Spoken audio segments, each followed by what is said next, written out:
Hello and welcome to Rockshire Gaming. My name is Eric. Today I thought it would be fun to do an unboxing video of the Marvel United Fantastic Four expansion box. This is currently being offered on CMON's Kickstarter page for Marvel United Multiverse. They decided, for multiple reasons, because of the War of Kings expansion referring to Fantastic Four and the fact that the Galactus box that's in the Herald Pledge, one of the very first announcements they made, day one, is Fantastic Four branded. They decided to go ahead and offer the Fantastic Four core box or expansion box for purchase through the Kickstarter. It was a Kickstarter exclusive expansion. Again, it's expansion. I know I just said core, but that's because in my mind this should have been a core.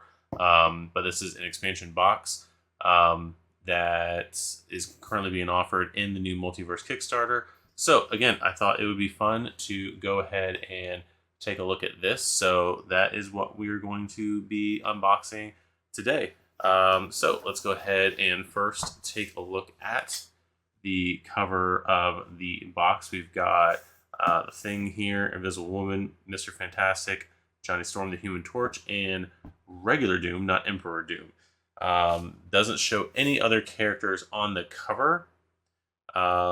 So we have that, and then we flip over and we have the other characters added in of Silver Surfer and the Super Skrull. Note that Doom is a anti-hero in this game, meaning technically if you go ahead and back Multiverse, you can have Doom versus Doom in your game if you wanted to. So there is that. So this is kind of going over the components in there, but there's going to be some stuff in here that we'll just go over components. So let's go ahead and take a look at what that is. So we've got our insert here. It says, "Welcome to the family. This expansion adds a family of 4 classic heroes, their cosmic ally, a I did this take twice because I couldn't read the word. Maniacal anti-hero. I don't know why I can't say that. It's late for me. And a shape-shifting villain, as well as new locations and the new Takeover Challenge.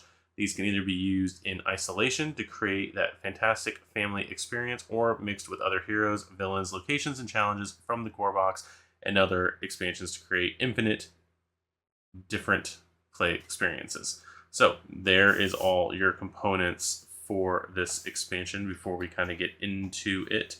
So we've got all the hero cards, a Fantastic Four card, challenge card, takeover, one takeover card that will replace one of the missions, I believe, for KO tokens, dashboards, all that stuff. Doom only comes with 5 threat cards. The Super Skrull comes with 6 Doombot tokens for locations and all of your people there. On the other side, more rules and stuff. This is not a it's just one single piece of paper, so it's not like it's like multiple rules. Doombot tokens. So Doom adds a new special token, which is the Doombots. It says in here, Doombot tokens are treated as Thug tokens for all game effects, and it says if you do run out of Doombots, you can just use Thugs instead.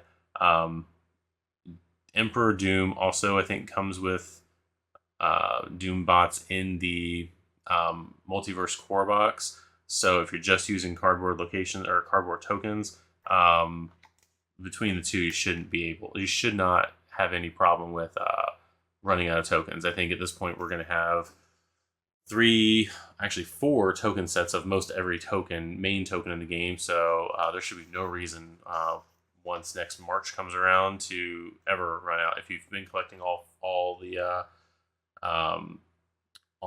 Kickstarters over the years, you should have no problem with cardboard tokens whatsoever.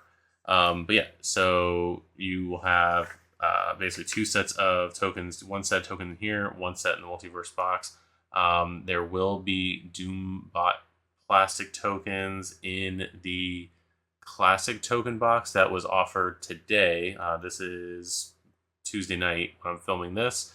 But you will have plastic Doombot tokens with the classic plastic token pack that was reoffered during today's announcements for the Kickstarter. So, Fantastic Four card. When playing with one or more of the four Fantastic Four heroes during setup, place the Fantastic Four card on the table within reach of those players. It will be used by their teamwork hero cards. So it has a team versus team mode or it talks about team versus team mode. If both teams use member of the Fantastic Four, use the side of the Fantastic Four card that has blue and gold around the border.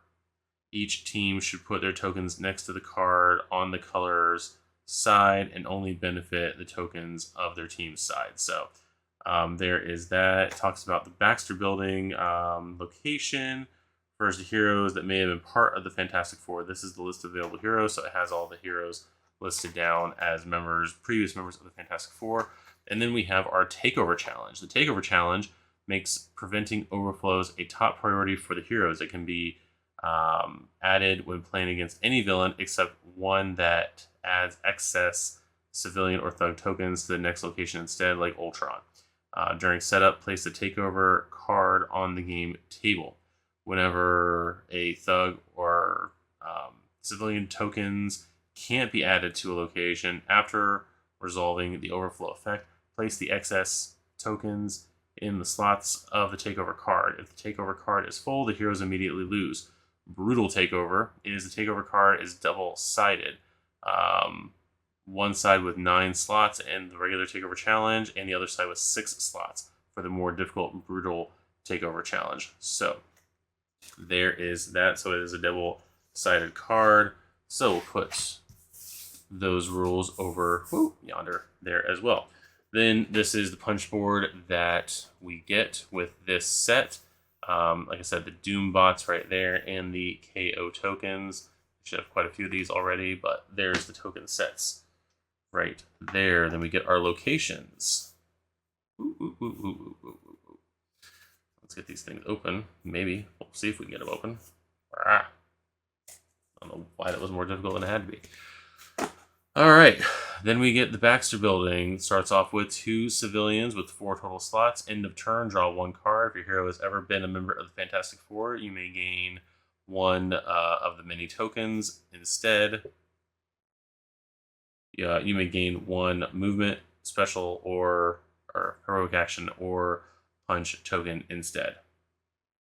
Instead of drawing 1 card. We got Laveria. End of turn is a negative effect. You must take 1 damage for each thug or doombot in this location. It's a 5 slots. It starts with 3 thugs in it. For Yancey Street, end of turn, you may place 1 heroic action token from the pool in this location. This token acts as a permanent extra slot for thugs or civilians. And then Mount Wundagore. End of turn, again, another negative effect. Each hero in this location must discard all cards in their hand and draw the same amount of cards. This does not KO. So there are those 4 locations for you there, placed right there. Then we got the villain dashboards. Villain dashboards have a one for Doom, one for the Super Skrull. If you followed the X-Men campaign originally, I think the Surfer was a Kickstarter exclusive offered in there. I can't remember if that's true or not. But the Super Skrull was a stretch goal originally, and because of the fact that he was specific to the Fantastic Four, was a mutant during the X-Men campaign, CMON decided to go ahead once that goal was unlocked and add him to the Fantastic Four box. So that's why he's in here and not in the stretch goal box. So there is that. You only get mutants in that stretch goal box. Also, just in case anybody is wondering, I am going to do a unboxing of, or I'm planning to do an unboxing of the original United promos stretch goal box and the Mutant promos stretch goals box, just to kind of give people before this campaign's over an idea fully of what all material you're getting inside of that or those boxes, so you can have more of an informed decision as to whether or not you want to spend the extra 120 on one box or 220 on the combined box. So I'm going to do that as a public service there. So Dr. Doom is the first dashboard that we have in here. He does have a special setup. Laveria must be the villain's starting location. Don't place a threat card in Laviria. Replace all starting thugs in it with Doom bots. Doom bots are treated as thugs for all game effects. And if you're playing in supervillain mode, the hero starting tokens are to run 2 movements, 2 heroic actions, and 2 punches. On the other side is his special ability. He does have a villainous plot of a Doom track that he's counting up to 20, similar to Red Skull. Special rules for Doom: as long as there are Doom bots in Doom's location, he can't be damaged. Once per turn, a hero can forfeit 1 action to discard 1 of their crisis tokens. Heroes cannot affect the master plan deck in any way. His BAM is deal 1 damage to each hero in Doom's location, plus 1 damage to each hero in locations with any Doom bots. Then increase the Doom track by 2 after all that is done. His overflow is if any token is can't be added to a location, increase the Doom track by 1 for each token you couldn't add. So that can add up pretty quickly, I do say. So there is Dr. Doom right there. Then we have the Super Scroll, no special starting instructions, but in supervillain mode, you get 2 wilds and 2 movements for that one. In his special rules, it didn't say about Doom. He does have 5 health, 7 health, or 9 health, depending on if you're playing a 2, 3, or 4 player game. The Super Scroll, on the other hand, only has 2 health, 3 health, or 4 health, whether or not you're playing a 2, 3, or 4 person game. His special rules: Super Scroll can't be damaged as long as there are any crisis tokens here. Heroes in this location can spend heroic actions to remove a crisis token from here. When a hero is KO'd, Super Scroll does not activate his BAM. Instead, draw a Master Plan card and add it face down in the storyline. The KO'd heroes get a KO token if they have none. His overflow: if 1 or more tokens can't be added to a location, draw a Master Plan card and add it face down in the storyline. So yeah, he's basically trying to run out the clock with all of that. Villainous plot for him: the heroes lose if they have 1 KO token each. And then his BAM effect: deal 1 damage to each hero in Super Scroll's location. Then resolve the symbols at the bottom of the last hero card in storyline order. So if there is a punch, you deal 1 damage to 1 hero in his location. It's a heroic action: deal 1 damage to a hero in each adjacent location. It's a movement. Super Scroll moves clockwise to the next location, and a wild: add 1 crisis token to this dashboard. And then 5, a special effect: Super Scroll gains 1 health, may go above his starting value. So that 2 in a 2-player game that you thought you were going to have him on might go up past 2, and he would be a beast to try to take care of. So there is that. So yeah, if they have the wild and he gets the crisis tokens on the dashboard, then you won't be able to damage him anyway. So there is that right there. Next, inside this box, we will look at the cool minis. But at the moment, we're not going to. We're going to look at the cards first. And as you will notice, my cards are still wrapped because I have not been able to get to this Fantastic Four box myself. So, hold please while we look for a knife. You would think I would have had a knife. You would think I would have had a knife with me, but since we didn't take out the plastic already, there we go. I didn't think I needed one. So, take a look at, assuming this is the Fantastic Four characters first. Woo. This is that Fantastic Four card right here, and as they were saying, there's the regular side for it there, and then there's the blue team, gold team side there.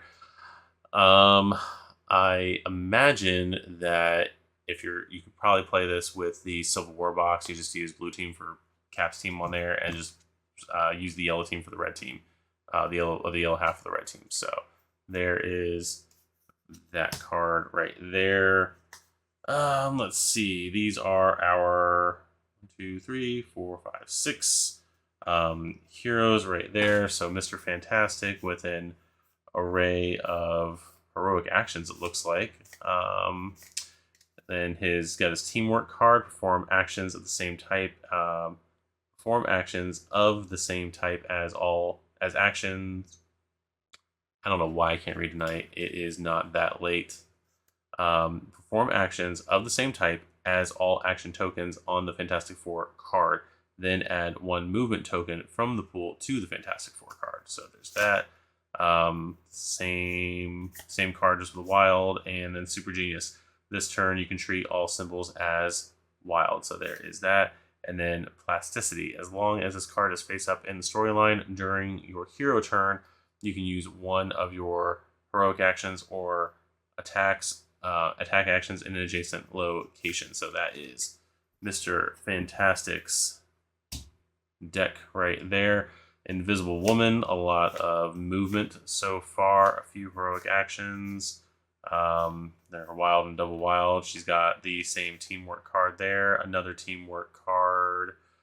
This one has the heroic action on it. I think that's all. Let's look here. Nope. Mr. Fantastic is the wild version. Sue has the movement and teamwork versions. Then her psionic force fields gain 2 wild tokens, and then invisibility as long as this card is face up in the storyline. When the top card of the Master Plan deck is revealed, you may choose not to take any damage until the beginning of your next turn. If you do so, next turn, you must play your card face down, and that is her starting hand card. That's another thing I didn't say about Mr. Fantastic was that his plasticity is also his starting hand card. So there are Sue's cards. Whoa, dropping Doom cards. Let's see. Johnny does have a starting hand card. Does everybody in here have a starting hand? Yep, Thing has a starting hand. Yeah, so everybody basically has a starting hand card in this deck. So there's that. Human Torch has quite a few movements, a bunch of punches here. Movement, punch, move, punch, move, punch, punch. All that going for him. He's got the movement teamwork and the heroic action teamwork. He's got his Nova Flame, which is going to be discard 1 card from your hand to the bottom of your deck to deal 2 damage to everything else in your location. Discard the civilians there. So there is that. And then Pyrogenesis, as long as this card is face up in the storyline, you can treat heroic actions as punches, and that is his starting hand card. So that is pretty good there. And then we got the ever-loving blue-eyed Thing here. Got some movement, got some punch, punch, punch. I feel like he's got an equal amount of punches to Johnny, but let's take a look at his specials. So he's got punch. He's got both punch teamwork cards. So it's got it's clobbering time. Double punch against a single target in your location, then double punch against a different target there. So that was probably going to be good for hitting, I don't know, hitting the thugs, and then, or not the thugs, hitting the henchmen threat cards, and then I guess hitting the boss if he's there, and then Rock-like Skin, which is his starting hand card.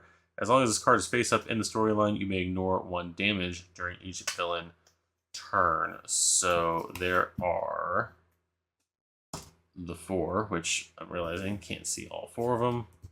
Let's put them all on the table closer. So there's all your Fantastic Four cards. Looking all nice there. Then we get the Surfer. So he's got quite a few movements, a few punches, before we get into all his wilds, and then all his specials, which he's got a bunch, are all going to be wild as well. He's got a teleport card, move to any location. He's got 2 of those, both with a single wild. Dimensional travel. If you are not in the villain's starting location, replace your location with any other not in play. Move everything from your location to the new one.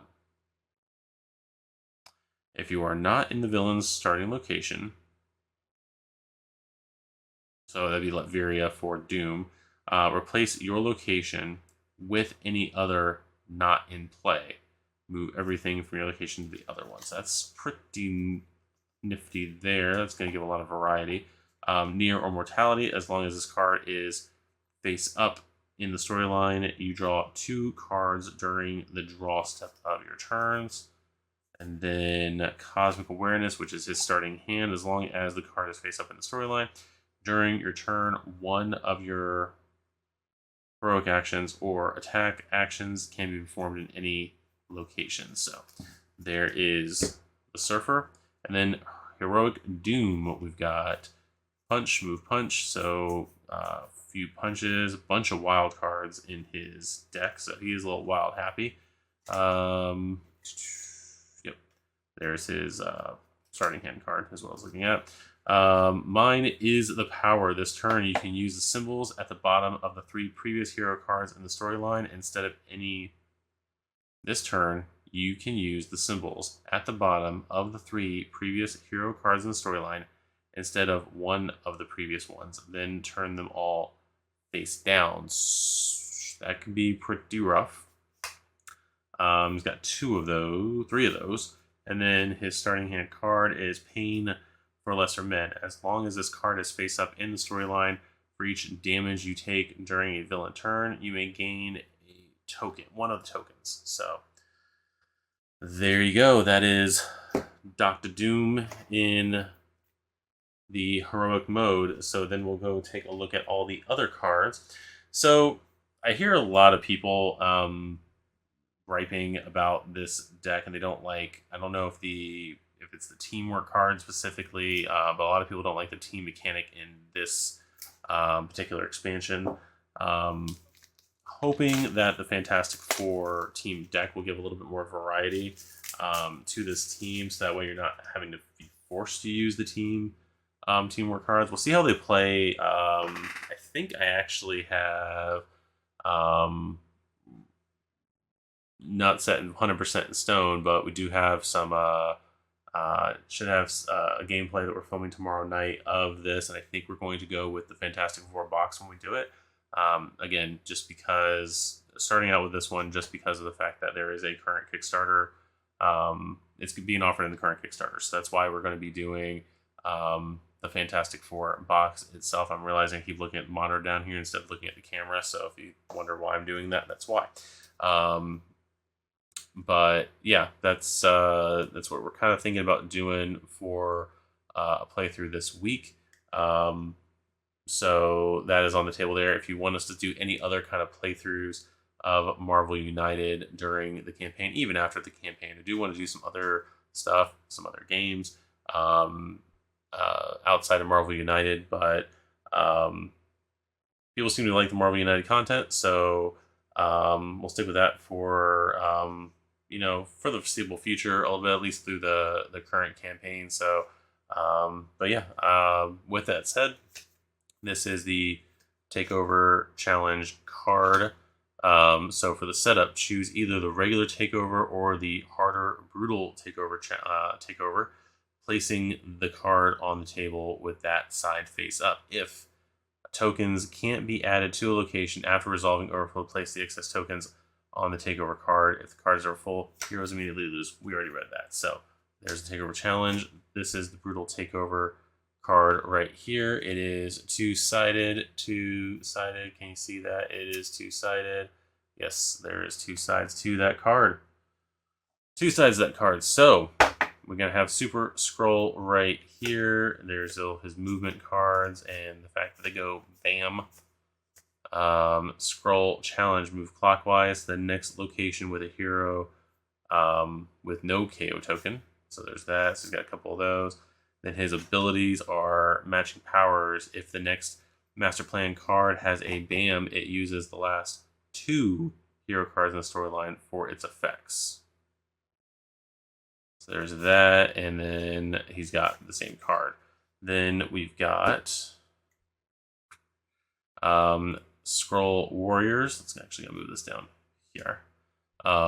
Scroll Warriors. Each thug in this and adjacent locations requires 2 damage to be defeated, and these are interesting because it's instead of one heroic action, it's all the action tokens. So each civilian in this and adjacent locations require 2 heroic actions to be rescued. Bam, deal 1 damage to 1 hero in each location with 1 or more civilians. Same thing with a thug. If there is at least 1 scroll decoys, if there's at least 1 token in this location, add 1 crisis token to the Super Scrolls dashboard. So that kind of stinks a little bit there. Doom. He's got things that Doom does. This is my country, my home. Move to Latveria. There's that. Dr. Doom, you'll rue the day you ever heard the name Victor Von Doom. 1 hero takes 1 crisis token. He's got 2 of those. My robots are the most sophisticated. Turn all civilians in Doom's location into Doom bots. That's going to suck. Few men are as subtle as Dr. Doom. Each hero chooses to either discard all their action tokens if they have any, or take 1 crisis token. You must surrender Richards. Each hero chooses to either discard 1 card from their hand to the bottom of their deck, or take 1 crisis tokens. You all fell into my trap. Increase the Doom track by the number of crisis tokens the heroes have. Then 1 hero takes 1 crisis token. So he's just dishing out crisis tokens, and he's got 4 of those trap cards. So there are Doom's cards there. And then finally, Self-Destruct Protocol. When a Doom bot is defeated in this or adjacent locations, each hero in its location takes 1 damage. It's got 2 of those. Additional armor. Each Doom bot in this location and adjacent locations requires 2 damage to be defeated. And then his final one, Auto Assembly. When adding a Doom bot in this and adjacent locations, add 1 extra there. Woo! So that's going to make things a little bit more complicated. And then just again to review, the Latveria card, you must take 1 damage for each Doom bot in this location. So that is always up, and there's no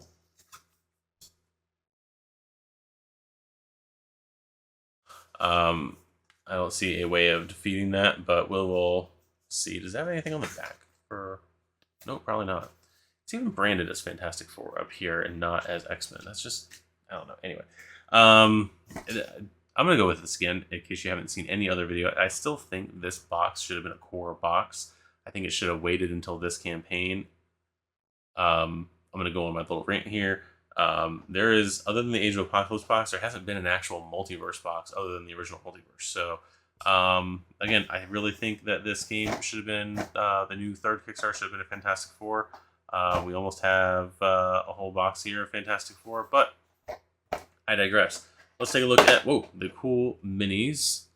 We've got Reed Richards up here, looking all sorts of blue, plasticky, and rubbery as he's stretching all out there. Got Sue Storm, probably a pain to paint with the clear plastic on the leg and on the base right there. A lot of people always with these kind of like fire effects and other effect pieces in the game, they always ask, well, how do you how are we supposed to paint them or spray paint them or do whatever you're going to do with putting tape over them? My suggestion, honestly, a couple of companies make it. Vallejo makes it. It's the paint I usually use for priming, but you can get paint on primer.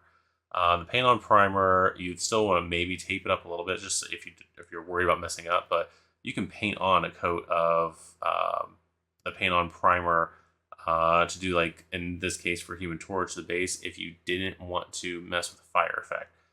Same thing with Sue. If you did not want to mess with the clear pieces on here, you can always just use a paint on primer. Now with hers, it's a little different because it's trying to get below this this invisible disc under here to try to get to the base. But with Johnny, you'd have a little bit easier time also with Surfer, as I can see on here. But anyway, there is the Fireball himself, Johnny Storm, looking all good. When I do start to paint these, my plan is to not necessarily paint the fire effects on them. It just depends on how it looks. But anyway, I digress. And then we've got the Ever-Loving Blue-Eyed Thing with no thing ring doing its thing.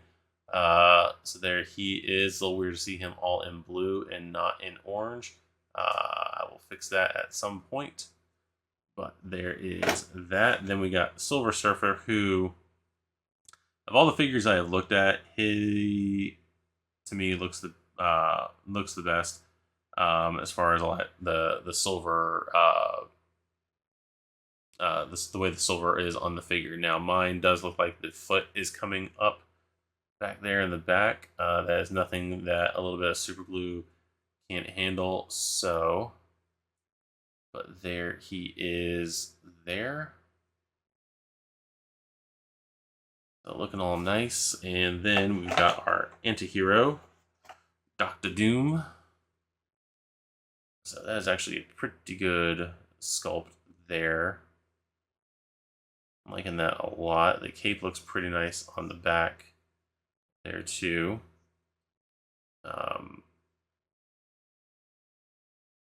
So yeah, there's Dr. Doom, and there is our Stretch Goal Super Skull. This one is probably of the box the most, I would say, pain to paint because of you got the fire effects there and that clear effect there. So this again is one of those characters that I understand why people are concerned about having to paint them. If you're gonna do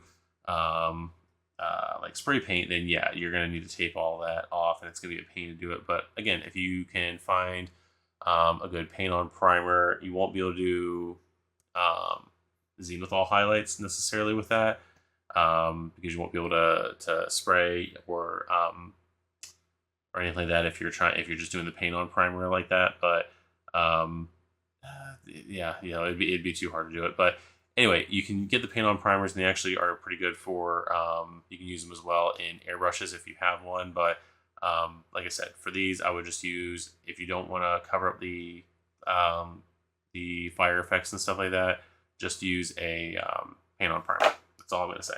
But that is everything in this box right here. So if you want to see...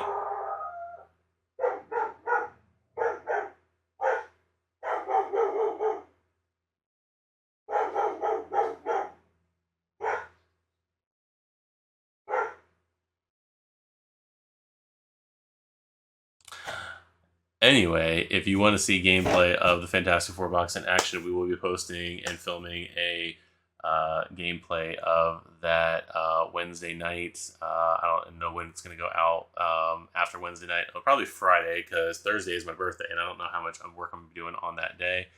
I have no idea what's going on. I don't plan my birthday, so. But yeah, there is all of the Fantastic Four goodies in there. So if you want to let me know in the comments what your favorite character is, what you like about the game, and even tell me what you don't like about this particular expansion. I know a lot of people are divided on the how the team mechanics work and stuff like that. So I'm curious to see what people's opinion on there is. So, but yeah, let me know what your opinions are on that, who your favorite character is in this box, and any other ideas for things that you want us to take on with this game, doing other playthroughs. I did see a request for taking on Kingpin from season 1. But like I said, first I want to do Fantastic Four, just because of the relevance with the current Kickstarter, but I have no problem with doing other content as well. So we'll take a look at doing the Kingpin playthrough sometime soon as well. But give me your ideas for other characters in this game that you want me to try out, or that you want the group and I to do. So with all that said, I'd like to thank you guys for tuning in for this unboxing of Marvel United Fantastic Four expansion. If you want to get your own after looking through here and seeing the content that you get, if you want to get your own, it is available as an add-on through the current Multiverse Kickstarter. You'll have to at least do the Multiverse Pledge, which is the $65 pledge amount, to also be able to get the Fantastic Four box. But for that $65, you're getting a whole nother core set relevant to you, another version of Doom and Doom bots, and then all the various stretch goals that'll be in that stretch goal box. So there is that. I'd like to thank you guys for tuning into this unboxing video. Let me know what other Marvel United content you want me to go through and unbox as well, and things you want to take a look at. Probably will do the stretch goal boxes. Won't probably be as detailed with the cards as I was on here, just because that's a lot of characters. And yeah, that is all I got to say on that one. So thank you for watching the video. Please go ahead and give a like. Please subscribe to the channel and hit the notification bell to know when I am going to be posting other mindless rambling videos, and we will see you guys in the next video. Thank you. Bye.